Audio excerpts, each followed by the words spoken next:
Nah, begini Pak Ustadz pertanyaan saya. Ya. Beberapa minggu yang lalu, saya pernah melihat tetangga saya itu sedang memukul anaknya, tapi dia pakai kayu, tapi itu kayu patah-patah. Ya. Ya, kemudian saya menegur, Ya. sekalipun kan menasihati. Saya bilang sama orang tuanya itu, Bu, kalau memukul anak itu jangan terlalu sampai itu kayunya patah. Ya mak boleh tua. Ya, sama batu itu sampai mempupu itu yang dikatakan sandal atau apa ke. Nah, baru saat malah tidak diangkat teguran, cuma dia malah bilang begini kasar. Dah foto banget, saya tidak bilang bagi. Ya. Yang jangan ikut campur, kata ini kan anak saya bukan anak kamu. Ya. Jadi saya bilang begini Pak, ya kalau sudah begini modelnya mau berpukul anak, sudah melanggar hukum ini. Ya. Kan kita mau dilapor ke pihak berwajib Pak. Ya. Nah, pertanyaan saya begini Pak, apakah salah menegur orang tuanya itu? Ya, terima kasih. Assalamualaikum warahmatullahi wabarakatuh. Ya, ini mungkin pada konsep mendidik anak ya. Iya. Mungkin Ustadz juga bisa menjelaskan lebih ya. Iya. Kalau memukul anak dan memukul yang lain juga, jangan pukul di badan, pukul di hati. Ya. Maksudnya apa? Usahakan orang itu tidak perlu nanti dipukul, ya. Kita pukul dia di hati. Ya. Kita nasihati dia dengan baik. Itu maksud saya. Berapa banyak orang yang anak yang dipukul, hari ini dia dipukul, besok lagi dia buat lagi itu.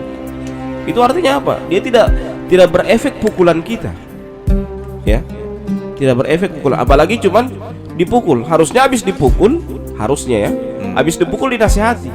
Supaya apa? Supaya maksudnya saya bukan condong ke pukulannya itu. Maksudnya apa?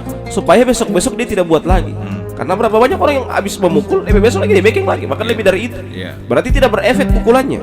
Ya, tujuan kita memukul kan itu supaya dia berubah.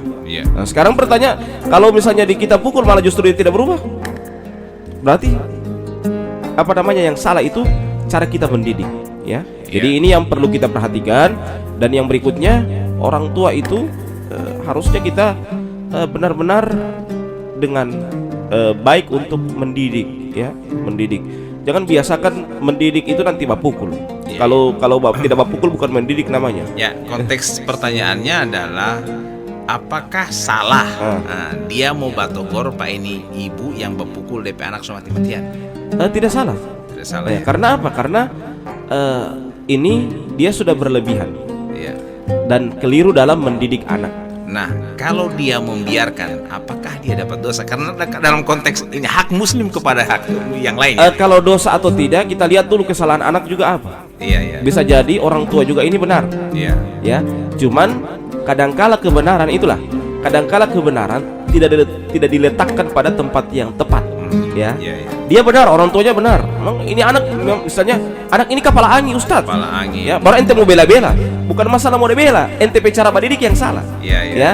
Jadi kadangkala orang membela itu, ini tadi japot tua ya. Jangan masuk campur. Iya. Masalahnya bukan kita masuk campur, tapi apa cara mendidik kita yang keliru. Iya. Ya. Cara mendidik kita yang keliru. Yang kedua, kalau ibu juga mau menegur orang tuanya, jangan ditegur sementara dia pukul. Itu juga kesalahan. Sama dengan orang ini, orang melarang orang minum miras, dia tak duduk di tempat orang sementara minum. Oh, itu keliru. Harusnya tunggu dulu dia di rumah, tunggu kamar dulu dia sadar, baru dia nasihati. Jangan sementara dia pukul, baru kemudian kita datang, jangan, ini tidak boleh.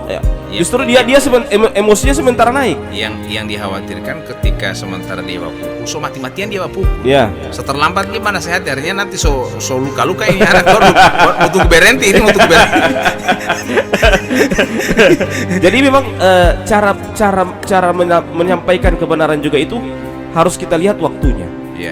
Lihat waktunya. Makanya Ibnul Qayyim ketika menjelaskan tentang ma fi'lul ladzi yanbaghi, tentang apa, ud'u ila sabili rabbika bil hikmah, dakwalah kalian kepada jalan Allah itu dengan hikmah. Hikmah itu bagaimana? ya, ma fi'lul ladzi yanbaghi, sikap yang tepat, alal wajhil ladzi yanbaghi, pada kondisi yang tepat, fi waqtil ladzi yanbaghi, pada waktu yang tepat. Jadi pada saat kita menasihati itu, 3 hal ini yang kita lihat. Sikapnya tepat atau tidak. Sikap kita kurang tepat. Karena apa? Karena kita menasihati dia pada saat dia dalam keadaan marah. Itu kurang tepat. Ya, pada saat dia tunggu dia habis dia pukul, ya, nanti dia so capek. So habis pukul Bang Yang atau so capek pun so lemah, saya bilang tambah lagi ya. Nah, begitu. Jadi kadangkala ada saya temui itu ada ustadz yang di Palu. Masya Allah bagus sekali dia mendidik anaknya. Anak-anak itu ustadz punya wibawa besar. Bayangkan itu santri kalau sementara rokok, dan lihat ustadz dia buang itu rokok. Padahal ini ustadz tidak pernah pukul. Dia buang itu rokok, itu ustadz lari-lari. Dia lari-lari, dia ambil itu rokok. Kasihan ini rokok mubazir, ente isap pulang kuah. Itu anak jadi takut. Ya, bayangkan ustadz tidak pernah memukul. Dia bilang, ini rokok kenapa ente santri bawa rokok? Tidak ada. Tapi apa? Kasihan itu rokok mubazir, ente isap pulang kuah itu rokok. Ya, akhirnya apa? Ini bayangkan, makanya saya bilang tadi, kalau memukul anak jangan pukul di badan, pukul di hati. Karena dipukul di hati, akhirnya apa? Anak itu jadi tidak enak. Ya, bayangkan ini ustadz tidak pernah memukul, tapi dengan gaya begitu, orang sudah perasaan memerokok di muka ustadz. Ya, jadi seperti itu. Jadi itulah kadangkala orang tua memang itu haknya dia untuk mendidik anaknya, memang benar. Tapi juga ada cara-cara yang tepat. Kadangkala karena emosi, karena kita sudah marah, makanya kalau mau mendidik anak itu, kita stabilkan dulu otak kita. Jangan sampai otak kita sudah dikuasai oleh syaitan. Mama tua kalau latih, yang pukul sudah tidak tahu, pokoknya sudah tidak tahu diri.